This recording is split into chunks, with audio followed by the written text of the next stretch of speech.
Hi guys, Freddy here. Welcome back to the desktop for another rules breakdown. And because I just did the retro RPG for it, this week I'm going to be doing Deadlands d20.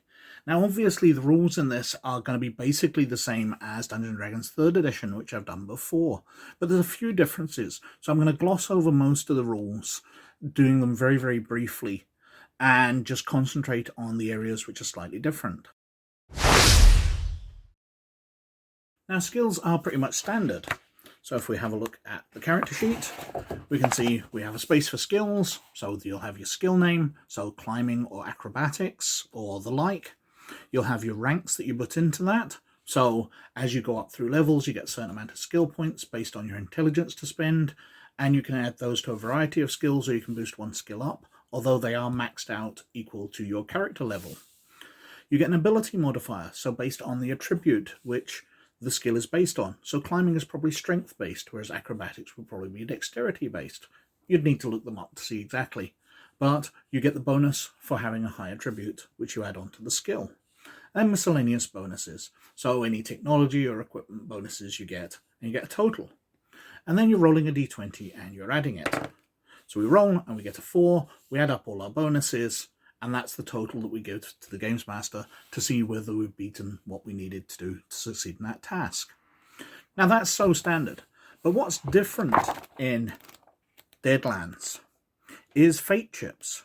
If we go to the blowing things all to hell section, we get fate chips. At the beginning of every session, every player gets one fate chip. You also get them for doing dramatic things if you're doing very good. Now, fate chips can be used to re-roll dice, much in the same way as inspiration is used in 5th edition. You can't do it if you've rolled a 1. That's an automatic failure, and there's no way of changing fate with that. But if you've rolled low, we don't like the 4, we get to spend a fate chip, we get 1 per session, plus any others we earned, and we roll a 5, so only slightly better. Now, if we'd rolled lower, then we're allowed to take the higher of the 2 dice. So very much like inspiration. Now you can do that in combat as well, but fate points work that way. You get to roll an extra dice and keep the best of your 2 die rolls. Fate chips can also be used to restore 1d6 lost hit points. Can be done at any time. So fate chips are done as a general improvement to your character because fate is shining on your character. Initiative is no different from standard d20. So if we flick over the character sheet, you've got your dex bonus, plus miss bonus for any feats or equipment you've got which adds to your initiative, giving you your total. You're rolling a d20 and adding those. So we roll 11, we add the dex bonus, we add a miss bonus, and we've got a total which we give. Highest wins. And your combat skills are basically the same as 3rd edition Dungeons & Dragons as well, except you're going to be using ranged combat a lot more because this is a cowboy game, so you're going to be using pistols. But they work the same way as bows. So for melee combat, you're taking your ability modifier, which is your strength, adding any miscellaneous and your base attack bonuses from your different classes, coming up with a total, and you're rolling a d20 and adding it. So you come up to, let's say, a 10, you roll a dice, you roll a 2, you've got a total of 12. You're rolling against the person's armor class, which is their size bonus, ability modifier, shield, armor, and any base they get from their class, and you're trying to beat that to be able to hit them. Now, ranged combat uses dexterity except strength, but is basically the same. One area where combat does vary from normal is the gunfight. As it's a cowboy game, Deadlands has its own special rules. So we've got the duel. So, duels can be broken down into 3 steps. The test of wills, the fast draw check, and the actual shootout. Test of wills. No showdown starts without test of wills. Duelists stand and stare at each other, trying to frighten, distract, or otherwise unnerve their opponent. This is a special opposed intimidate skill check. The loser of this contest suffers a morale penalty to his upcoming quick draw roll, equal to the amount by which he lost the opposed roll. So if you fail the roll by 6 points, you roll less with your intimidate plus your d20 plus any bonuses, then you get a 6-point penalty on your draw if you've rolled 6 less. Once all the squinting and flinching is done, it's time to make the draw. Each gunfighter makes an initiative check.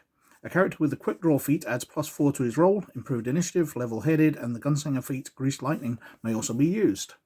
So, you're rolling to see who goes first. And whoever's won the test of wills will obviously be getting a massive bonus on that. And then we've got the quick and the dead. Here's where the duel gets ugly. Character who wins the contest gets the first attack. He makes a single attack each round while dueling, regardless of a normal number of attacks in a round. Because the two gunfighters must stand their ground, they are both flat-footed. Worse, when a target is hit, he must make a fortitude save against 10 plus the damage, or die. So you're making fortitude tests plus the damage of your opponent, or you drop dead on the spot. Either fighter may declare he's no longer flat-footed on his action, he moves from his current position and is no longer flat-footed, nor must he make the fortitude rolls against his opponent's damage. The penalty is that the first character to flinch is considered a coward, just as if he's refused the duel in the first place. Your hombre shouldn't enter a duel unless he's sure he can win it. So you've got 3 phases there. Test of wills, which gives you a bonus on the draw, and then you're shooting at each other. First person who got the highest on the draw fires first, and every time they hit, you're making a fortitude save at 10 plus the damage done, or kill your opponent. And you can end the flat-footed stage to break out of the combat and basically declare you're a coward. But the duel is a special part in Deadlands. As per other D20 games, you do the damage per your weapon. So if we flick back to page 72-73 here, we have the different types of weapons. So melee weapons, you've got a hunting knife, which does 1d4 damage plus strength. And we have pistols here, so Derringer does 2d6 plus 1. A Ballard 72 rifle does 2d10. Winchester 76 does 2d8 plus 2. So let's say we're firing the Winchester and we've hit the target. So we roll 2, 2, so that's 4, plus 2, so we do 6 points of damage, and those come off the target's hit points. Health is dealt with by your hit points, and those heal up as you rest based on your character level, your total level. So if you're a 5th level character, you heal 5 hit points up per rest. And of course, it's a D20 game based on Dungeons & Dragons, so it's level based. So as you gain experience levels, you go up levels as per the player's handbook, and you choose which levels you want. So we've got different classes.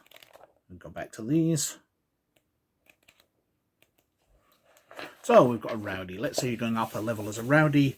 You're going up from level 3 to 4. You're increasing your base attack bonus here by 1 point. Your save is going up by your fortitude save going up by 1 point, your reflex save stays the same, your willpower save stays the same, and you're gaining no special abilities. You gain skill points based on skill point at each additional level, 2 plus intelligence modifier. So if your intelligence modifier is 1 point, you're only gaining 3 skill points per level, which you can put into any skills under the class skill list. Any others cost double the points to increase, so 2 points for each level. And that's as simple as it is. You increase your hit points as standard. You gain feats on certain levels, but that's it. And that's a very quick look at Deadlands D20. It's a D20 based system, so the D20 rules are fairly standard as per 3rd edition Dungeons & Dragons. It's a really nice quick system, although I don't think it works for everything. I do like the fate chips that they brought in. It's very much inspiration is in 5th edition. I don't know whether they were inspired by the fate chips in 5th edition because they work in a very similar way. You spend your fate point and you get to roll an extra dice, such as rolling with advantage in 5th edition. But as always, I think I've ranted on quite long enough. It's just a short video because it is a D20 system, so I didn't need to go over much. But please like, subscribe and comment below, as it does me massive favours with the YouTube algorithms. But most of all, you look after yourselves, and I'll catch you later sometime. Bye now.